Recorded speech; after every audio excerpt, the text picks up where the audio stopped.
Fala pessoal, tudo bem com vocês, gente? Tudo certo? Bom, passando para atualizar informações do Internacional que está muito perto de vender o Wesley ao futebol russo. Quero também trazer alguns detalhes que aconteceram no Lance de Crack, evento protagonizado por D'Alessandro em prol, das pessoas mais carentes lá em Caxias do Sul e com algumas declarações importantes. E também, gente, um novo destino para Lucas Alário e ele pode ser adversário colorado na próxima Copa Libertadores da América. Te conto tudo isso depois da vinheta.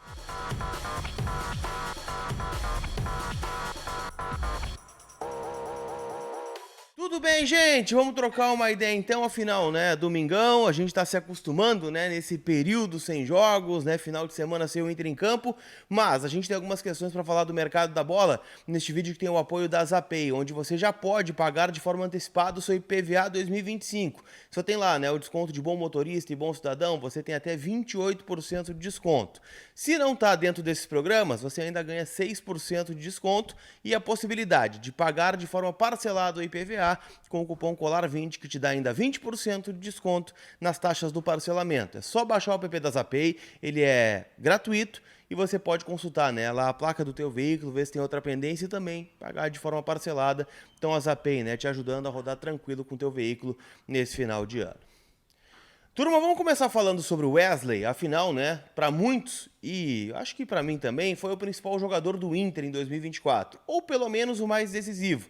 O cara que fez mais gols, que teve mais jogadas perigosas, aquele cara, do 1-1, da vitória pessoal que o Inter demorou tanto para achar, enfim, encontrou nesse jogador que veio contestado, lá do Cruzeiro, onde não fez uma boa temporada no ano passado, mas esse ano, retomou aquela expectativa que se tinha quando ele surgiu lá atrás no Palmeiras, campeão da Copa do Brasil de 2020, fazendo gol na final contra o Grêmio, inclusive. E, bom, o fato é que hoje ele é um jogador valorizado, não só pelo Inter, mas pelo mercado de transferências. E a partir daí, gente, a gente está vendo uma oferta muito forte do Krasnodar da Rússia, time que o Inter contratou o Wanderson lá em 2023 e essa negociação tem alguma ligação sim. Por quê? Porque o Inter hoje é detentor de 50% do passe do Wesley. Os outros 50% pertencem ao Palmeiras, que já informou ao Internacional, e a gente sabe da boa relação que tem o presidente Alessandro Barcelos com a presidente Leila Pereira, de que dessa vez, diferente lá dos outros momentos, onde o Palmeiras foi parceiro do Inter, dessa vez o Palmeiras não vai abrir mão de receber os seus 50% referente a esta negociação. Então, assim, o que acontece? O Krasnodar colocou na mesa uma proposta de 9 milhões e meio de euros. E o Inter negociou esta proposta, que chegou ao número de 12 milhões de euros. É um valor muito significativo, gente. O grande problema dessa negociação é justamente o percentual que o Inter tem. Porque se o Inter pega 12 milhões de euros pelo Wesley para si, seria uma das maiores vendas da história do Inter. Mas, como o Inter não tem, o Inter ficaria com 6 milhões de euros. Mais a possibilidade do perdão da dívida do Inter com o Krasnodar. Afinal, o Inter comprou o Wanderson junto ao Krasnodar por 4 milhões de euros no final de 22 e começo de 23. Ele estava emprestado com opção de compra. O Inter foi lá e exerceu o seu direito de permanecer como atacante aqui em Porto Alegre. A partir daí, gente, o Inter quitou algumas parcelas e restam pendências de 1,5 milhão de euros. Se a gente for converter lá para a nossa moeda, 9 milhões de reais. Então o Inter está ganhando nessa negociação 6 milhões de euros, metade do percentual do Wesley, mais 1,5 milhão de euros, que é o perdão da dívida do Wanderson. Ah, mas não entra esse 1,5 milhão para o cofre. Bom, mas deixa de sair. Então dá para dizer que são 7,5 milhões de euros pelo Wesley. É uma pena, porque é um jogador que seria fundamental para o Inter em 2025, numa disputa de Libertadores da América, mas a gente está falando de um time, perdão, em dificuldade financeira, que precisa vender jogadores ainda no exercício 2024, o projetado é mais 70 milhões de reais, que provavelmente, com essa venda já bateríamos, Estamos falando de uma proposta que bate ali na casa dos 50, daqui a pouco o Vitão vai sair também, então nós vamos dobrar esse valor. E aí, bom, resta a criatividade da direção do Internacional para tentar achar um novo Wesley encostado lá no Cruzeiro, novos Vitões, que estava lá no Shakhtar e ninguém lembrava do cara profissionalmente aqui no Brasil. Então, o desafio é esse, de achar peças de reposição à altura, porque o Inter vai ter um ano difícil, um ano de Libertadores, um ano onde a concorrência é maior e tudo isso vai ter que ser posto à prova. E a gente ouviu muito isso lá no Lance de Crack, evento do D'Alessandro, beneficente, né? Mais uma edição do Lance de Crack, né? Que reuniu mais de 5.000 pessoas lá no Alfredo Jaconi, em Caxias do Sul. Grandes lendas, né? Dom Elias Figueroa, Rubem Paz, D'Alessandro, Rafael Sobes e outros, né? Ídolos do Grêmio, do Juventude, do Caxias. Foi uma grande festa. E a gente ouviu o próprio D'Alessandro, né, falando sobre isso, que sabe que o desafio do Inter é justamente não se acomodar pelo que fez em 2024 e saber que a pressão e exigência será maior em 2025 a partir do que o Inter fez na reta final do Campeonato Brasileiro deste ano, quando chegou o Roger, quando chegou o próprio D'Alessandro, Mazuco, Paulo Paixão e Companhia Limitada.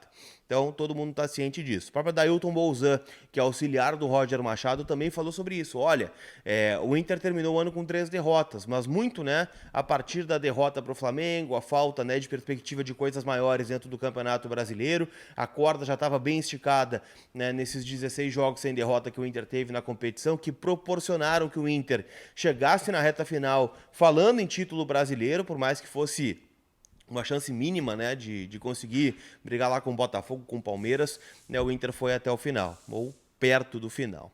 E ele também destacou, né, bom, é normal que a partir de uma campanha como essa, sondagens e propostas venham a surgir por jogadores que são os nossos destaques. Wesley, Bruno Gomes, Vitão, Bernabei, e assim vai. Então vamos ver o que o Inter é capaz de fazer, eu tenho certeza, né? Toda janela a gente fala a mesma coisa. Perde um jogador, não vai ser campeão, não vai dar, não sei, vai brigar para não cair, e de repente surge um outro, né? Então, em 2022 a gente teve, né, um surto coletivo em torno do Kehler, do Depena, do Wanderson, do próprio Alemão, e na verdade em 2024 os protagonistas foram outros, né? Jogadores que a gente nem tinha perspectiva, né? Um Bernabei, um Wesley, a gente vai receber o Alaro no aeroporto, não vingou, Robert Renan no aeroporto, não vingou. Então, assim, futebol tem dessas, e a gente tem que ficar esperto quanto a isso. Citei o Lucas Alário, né, como a grande contratação junto do Borré nesse ano, né, festa no aeroporto para recebê-lo, gol em Grenal, a gente achou bom, achamos um centroavante matador, mas o fato é que o Alário perdeu bastante espaço no Inter nessa temporada, não vai ficar para o ano que vem, pelo menos quem está dizendo isso são os empresários do jogador, que ainda não tem definido o destino dele para o ano que vem, mas sabem que não será no Beira-Rio. Por quê? Porque se ele ficar aqui, vai ser mais um ano que ele vai ser reserva do Borré, vai ser reserva do Valência, vai jogar poucos jogos. O Alário é um jogador que precisa de sequência para ver, né, se fisicamente ele vai sustentar uma temporada. Teve algumas lesões importantes no Inter também, eu sempre destaco a principal delas, que foi ali na semifinal do Campeonato Gaúcho contra o Juventude. O Inter contrata o Alário justamente prevendo, né, a ausência do Borré e do Valência, e foi o caso naquela semifinal, e quem jogou foi o Luca. Então, óbvio que isso faz diferença no momento decisivo.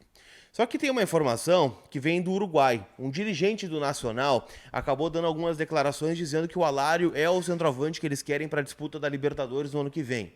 Há uma negociação, só que a gente sabe que o poderio econômico do Nacional e o do futebol brasileiro, ele é muito discrepante. O Nacional não tem condições de chegar aqui e tirar um jogador do Inter. Então, teria de haver uma rescisão do Alário com o Inter para que ele passasse a ser um jogador livre no mercado e a partir daí, né, o Nacional tirar, né, o dinheiro do bolso para pagar um salário, pagar uma luva, porque pagar uma transferência ao Inter não deve acontecer. E para o Inter acaba sendo interessante, né? Acaba aliviando um peso na folha, vai reinvestir esse valor em outro jogador, porque o mercado do Alário não é um mercado que vai pagar ao Inter um valor astronômico, né? Vamos lá. Estamos falando de um jogador que não consegue ter uma sequência há bastante tempo dentro da sua trajetória profissional. Então vamos ver, Nacional de Montevidéu é um caminho aí que surge para o Alário, que também tem propostas da Arábia e também da Turquia. Tá certo? Gostaram do vídeo? Se chegou até o final, deixa o like. Não esquece que esse vídeo e todos os outros aqui no canal tem o apoio master da KTO.com. Então te registra lá na KTO, brinca com responsabilidade, a KTO é uma casa para maiores de 18 anos e bom, né? Tem Mundial de Clubes rolando, tem campeonatos na Europa também pegando fogo, né? O Liverpool aí na Inglaterra dando uma arrancada. Então tem vários jogos para você palpitar e se divertir lá em KTO.com. Tá certo? Um bom domingo a todos. A gente se vê. Fui!